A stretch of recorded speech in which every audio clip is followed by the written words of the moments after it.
శ్రీమాత్రే నమః. శ్రీ గురుభ్యో నమః. ఇప్పటి వరకు మనము ప్రతి నెల మాస ఫలితాలు చెప్పుకుంటూ ఉన్నాం. అందులో భాగంగా ప్రతి మాసంలో మనకు విశేషంగా కొన్ని యోగాలు వచ్చాయి. రుచక యోగం అని, మాలవ్య యోగం అని, ఇవన్నీ కూడా ఏంటంటే పంచమహాపురుష యోగములలో భాగం అన్నమాట. గోచరంలో ఈ పంచమహాపురుష యోగాలు ఏవే వస్తున్నాయి ఏంటి అనేది చూద్దాం. ముఖ్యంగా మేషరాశి వారికి సంబంధించి అసలు ఈ పంచమహాపురుష యోగాలు అంటే ఏంటంటే కుజుడు, బుధుడు, గురువు, అలాగే శుక్రుడు, శని గ్రహాలు. ఈ గ్రహాలన్నీ కూడా 1వ, 4వ, 7వ, 10వ స్థానాల్లో ఉంటే అది పంచమహాపురుష యోగం అంటారు. ఈ పంచమహాపురుష యోగాలు ఉంటే ఏమవుతుందండి? ఇంకా అద్భుతంగా ఉంటుందా అంటే అలా ఏం లేదండి. పంచమహాపురుష యోగాలు అంటే అద్భుతంగా ఉంటుంది. ఎప్పుడు మీరు కష్టపడతారు, కష్టానికి తగినటువంటి ప్రతిఫలం వస్తుంది, దానికి తగ్గటువంటి సుఖం కూడా అప్పుడే అనుభవిస్తారు. కానీ కష్టం లేకుండా ప్రతిఫలం అనేటువంటిది రాదు. కాబట్టి ఈ కష్టానికి తగ్గ ప్రతిఫలం మేషరాశి వారికి ఎలా ఉంటుంది అనే విషయాన్ని ఇప్పుడు తెలుసుకుందాం. మేషరాశి వారికి 12వ ఇంట శనిగ్రహ సంచారం, ఎన్నో రోజుల నుంచి 12వ ఇంట శని చండాల యోగం అనేటువంటిది జరుగుతుంది. ఇది డిసెంబర్ 1వ తారీఖు నుండి మనం 31వ తారీఖు మధ్యలో ఉన్నటువంటి గ్రహ సంచారాల గురించి మాట్లాడుకుంటున్నాం. కాబట్టి ప్రథమార్థం అంతా కూడా ఈ యొక్క 12వ ఇంట ఉన్నటువంటి శని చండాల యోగంలో భాగంగా మీకు ఖర్చులు కాస్త అధికం అవ్వచ్చు. గురువు 8, 9 తారీఖులలో అతను గురు తిరోగమనము అంటారు. అంటే గురుగ్రహం అనేటువంటిది కర్కాటకం నుంచి మిథునంలోకి ప్రవేశిస్తూ ఉంది.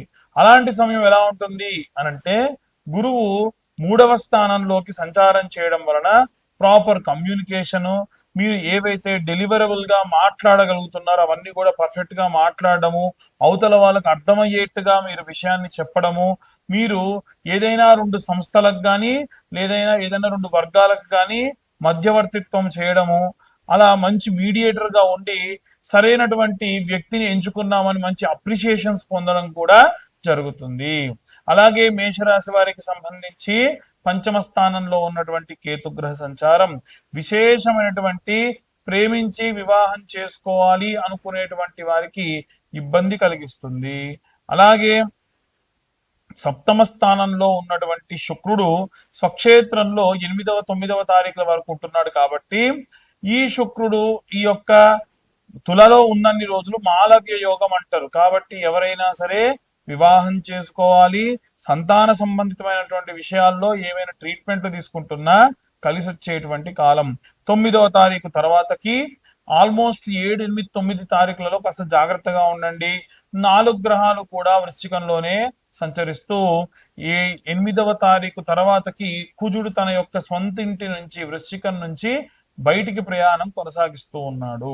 అప్పుడు ఏ గ్రహాలు ఉంటాయంటే సూర్యుడు, బుధుడు, కుజుడు, అలాగే శుక్రగ్రహాలు ఈ యొక్క వృశ్చికంలో సంచారం చేస్తూ ఉంటాయి. ఏకాదశంలో ఉన్నటువంటి రాహువు మీకు ద్వితీయ లాభస్థానాన్ని రాకుండా చేస్తాడు. 2వ రకమైనటువంటి ఆదాయపు అవకాశాన్ని తగ్గించేస్తాడు. ఇవన్నీ కూడా గోచార రీత్యా చెబుతున్నామండి. ఎవరికైనా డీటెయిల్డ్ గా జాతకం కావాలి అంటే 2025 రూపాయలు ఖచ్చితంగా నేను ఛార్జ్ చేస్తాను. తర్వాతకి వారికి 16 రకాలైనటువంటి భావచక్రములతో 60-70 పేజీలలో దశాంతర్దశ విషయములు, అష్టక వర్గ, గోచారము, నవాంశ ఇవన్నీ కూడా చెప్పడము, వారితో డీటెయిల్ గా మాట్లాడము, మాట్లాడిన తర్వాతకి ఆ యొక్క కాల్ రికార్డింగ్ కూడా చేసుకోమండి. ఎందుకంటే ఒక రిఫరెన్స్ కూడా ఉంటుందని. వీలైనంత వరకు ఎన్ని రెమెడీస్ వీలైతే అన్ని రెమెడీస్ మీరే చేసుకునే విధంగా కూడా నేను చెప్పడం జరుగుతుంది. ఆసక్తి కలవారు కింద ఉన్న నెంబర్కు కాంటాక్ట్ చేయొచ్చు. ఇక ఈ రాశి వారు ఏ మంత్రాన్ని చదవాలి, ఏ ఒక్క రెమెడీస్ పాటించాలి అనేటువంటి విషయాన్ని ఇప్పుడు మనం తెలుసుకుందాం. ఇప్పటి వరకు మనం ఈ రాశి వారికి సంబంధించి గోచారంలో భాగంగా పంచమహాపురుష యోగాల్లో ఏ ఏ యోగం ఉంది అనేటువంటి విషయాన్ని మనం డిస్కస్ చేసుకున్నాం. ఇవన్నీ కూడా గోచారంలో భాగంగా చెప్తున్న విషయాలు మాత్రమే. డీటెయిల్డ్ గా మీ జాతకంలో అసలు దశ ఏంటి, అంతర్దశ ఏమిటి, మొత్తం 16 భావచక్రాలు ఉంటాయన్నమాట. ఆ భావచక్రాలు ఏంటి అనేటువంటివి డీటెయిల్డ్ గా మనం ఒక్కొక్కరి గురించి వారి date of birth, time, place ఉంటే మనం జాతకం అనేది ఇంకా పర్ఫెక్ట్ గా చెప్పొచ్చు. అయితే 60-70 పేజీల్లో జాతకం ఇవ్వడము, దాంట్లో వివాహము, సంతానము, వృత్తి, వ్యాపారము ఎలా ఉండబోతుంది అనేటువంటి విషయాలు కూడా మీతో మాట్లాడడం జరుగుతుంది. డీటెయిల్ గా చాలా మంది ఫోన్ లో మాట్లాడేటప్పుడు నేను స్వయంగా వారికి ఏం చెప్తా అంటే రికార్డ్ కూడా చేసుకోమంట. ఎందుకంటే ఎవరైనా సరే విషయం ఒక రికార్డ్ అనేటువంటిది ఉంటే పర్ఫెక్ట్ గా ఉంటుంది కదా అనేటువంటిది నా యొక్క ఉద్దేశం. అయితే ఇప్పుడు వీరందరూ కూడా ఏ రెమెడీస్ చేసుకోవాలి? చాలా మంది ఈ జాతకం అడిగే వాళ్ళు కూడా ఉత్త పేరు ఒక్కటే ఉంది పంతులు గారు చెప్పండి అంటే చాలా రోజుకు 10 కాల్స్ దాకా వస్తూ ఉన్నాయి. ఎట్టి పరిస్థితుల్లో కేవలం పేరుని అడిగి జాతకాన్ని మాత్రం చెప్పను. ఎందుకంటే date of birth, time, place ఉంటేనే నిర్దిష్టంగా జాతకం అనేటువంటి తెలుస్తుంది. ఈ జాతకానికి కూడా 2025 రూపాయలు ఖచ్చితంగా ఛార్జ్ చేస్తా. ఎందుకంటే నాకు 3 నుంచి 4 గంటలు టైం పడుతుంది. ఫోన్ చేసి డబ్బులు కట్టిన వాళ్ళు కూడా వెంటనే వెంటనే ఫోన్ చేస్తున్నారు. ఖచ్చితంగా ఒక రోజు 2 రోజులు టైం పడుతుంది. ఇప్పటివరకు ఉన్న వాళ్ళు ఒక్కొక్కరు కంప్లీట్ చేస్తూ మీతో నేను మాట్లాడాలి కాబట్టి. ఇక ఏ రెమెడీస్ తీసుకోవాలి ఈ నెలలో అని అడుగుతూ ఉన్నారు చాలా మంది. వీలైతే ఎర్ర చందనం లేకుంటే చందనం ముక్క, ఒక ఒక చందనం కర్ర ఒక చిన్న ముక్క తీసుకొని కొనుక్కొని ఇంట్లో గంధం తీయండి. నిత్యము కూడా ఒక కొన్ని మనం నీళ్లు పోసి గంధం సానరాయి మీద గంధం తీసి సగభాగం ఒక గిన్నెలోకి తీసుకొని మిగిలిన సగభాగం రాగి చెంబులో వేసుకొని నీళ్లు పోసుకొని మీ ఇంటి నుంచి ఎక్కడైనా దగ్గరలో దేవాలయంలో రావి చెట్టు, వేప చెట్టు ఉంటే అక్కడికి కాళ్ళకు చెప్పులు లేకుండా పొద్దున్నే స్నానం చేసిన తర్వాతకి ఎటువంటి అల్పాహారం స్వీకరించకుండా ద్రవ పదార్థాలు మాత్రమే తీసుకొని వెళ్ళండి. ఆంజనేయ స్వామి గుళ్ళో గనక ఈ రావి చెట్టు, వేప చెట్టు ఉంటే ఇంకా మంచిది. ఆ గంధం కలిపిన నీటిని పోసి 21 ప్రదక్షిణాలు చేయండి. ఇలా వీలైతే ఈ నెల రోజులు చేయండి. దాని వలన ఏంటంటే నరఘోష, నరపీడితములతో పాటుగా విశేషంగా ఏవైనా ఇబ్బందులు వచ్చినా, కష్టాలు వచ్చినా, ఏవైనా సరే మీకు ఏదైనా పని పెండింగ్ లో ఉన్నా మీరు ఈ గుడికి బయలుదేరినప్పటి నుండి ప్రదక్షిణాలు పూర్తయ్యేంత వరకు ఎవరితో మాట్లాడకుండా ఉండాలి. పొద్దున్నే లేవగానే మీ పనులు చూసుకోండి. వీలైనంత వరకు కూడా ఎవరిని తిట్టడము, దూషించడము, మాట్లాడడం, చెడు మాట్లాడడం మాత్రం చేయకుండా ఈ గంధం సానరాయితో గంధం తీసుకొని వెళ్ళండి. ఇంకా పిల్లలు ఎవరైనా సరే కాస్త చదువు కోసం ఇబ్బంది పడుతూ ఉన్నారు, చదవట్లేదు, పెళ్లిళ్ళు అవ్వట్లేదు, సంతానం అవ్వట్లేదు అనుకుంటే గనక ప్రతి బుధవారం రోజు రాత్రి 110 శనగలు స్నానం చేసి నానబెట్టండి. 110 శనగలు, కొంచెం దొడ్డు శనగలు పెట్టండి, చోలే శనగలు అంటారు కదా.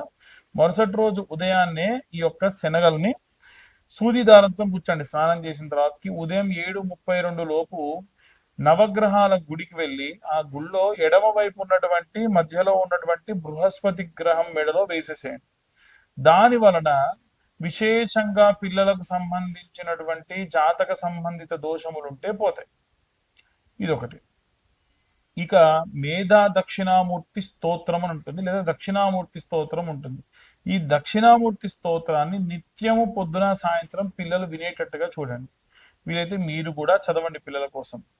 అలా చేయడం వల్ల పిల్లలకు ఇవాళ రేపు చాలా మందికి వివాహము, సంతానం కాని వాళ్ళు చాలా మంది ఉన్నారు. అయితే ఎవరికైతే వివాహం అవ్వట్లేదో వాళ్ళ కోసం నేను ప్రతి నెల ఆఖరి మంగళవారం నాడు విశేషంగా కన్యా భర పాశుపత హోమాలు నిర్వహిస్తూ ఉన్నా. ఎవరికైనా సరే ఒకవేళ మీ పిల్లలకి వివాహం అవ్వట్లేదు అనుకున్న వాళ్ళు ఎవరన్నా ఉంటే, అమ్మాయిలు కానీ అబ్బాయిలు కానీ, అమ్మాయిలకైతేనేమో వరపాశుపతం, అబ్బాయిలకైతే కన్యా పాశుపతం. ఏంటి పాశుపతం అంటే చక్కెర తీసుకొని స్వామివారి పైన అభిషేకం చేస్తూ ఉంటాం. ఏది రుద్రం చదువుతూ సంపుటీకరణ మంత్రం చదువుతూ విశేషంగా చేస్తాం. ఆ తర్వాతకి మళ్ళీ హోమం చేస్తారు. హోమం చేసేటప్పుడు ఈ పూజ చేసిన చక్కెర కొంచెం తీసి అందులో కలిపి హోమ ద్రవ్యంలో కలిపి హోమంలో వేయడం జరుగుతుంది. ఇలా పూజ చేయడం వలన విశేషంగా వివాహం కాని వారికి వివాహం అవుతుంది. మొత్తం 380 రకాల పాశుపతాలు ఉంటాయి. దాంట్లో ఆరోగ్య పాశుపతం, సంతాన పాశుపతం, కన్యా పాశుపతం, వర పాశుపతం ఇలా ఉంటాయి. కానీ నేను మాత్రం వర కన్యా పాశుపతాలు చేస్తూ ఉన్నా. లేదు ఇంకేదన్నా మీకు ఆరోగ్య సమస్యలు ఉండి ఆ రకమైనటువంటివి చేయించుకోవాలంటే కూడా కింద ఉన్న నెంబర్కు కాంటాక్ట్ చేయొచ్చు.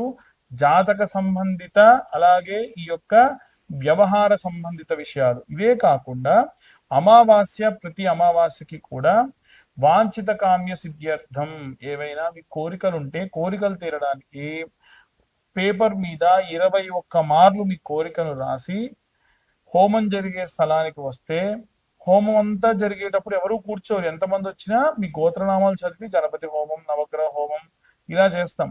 వాంఛిత కామ్య సిద్ధ్యర్థం ప్రత్యేక మంత్రం చదివేటప్పుడు అందరినీ వచ్చి నిల్చోమని ఆ నెయ్యిలో ముంచి ఆ పేపర్ని వేయమని చెప్తా. ఆ మంత్రం 21 మార్లు మంత్రం చెప్తా. 21 మార్లు ప్రతి ఒక్కరికి కూడా మంత్రం చెప్పినప్పుడు ఆ కోరికలు అలా ముంచి ఆ నెయ్యిలో ఆ హోమంలో వేసేయాలి. ఇలా చేయడం వల్ల ఏవైనా కోరికలు, బలమైన కోరికలు ఉండి ధర్మబద్ధమైన కోరికలు ఉంటే ఆ కోరికలు నెరవేరుతాయి.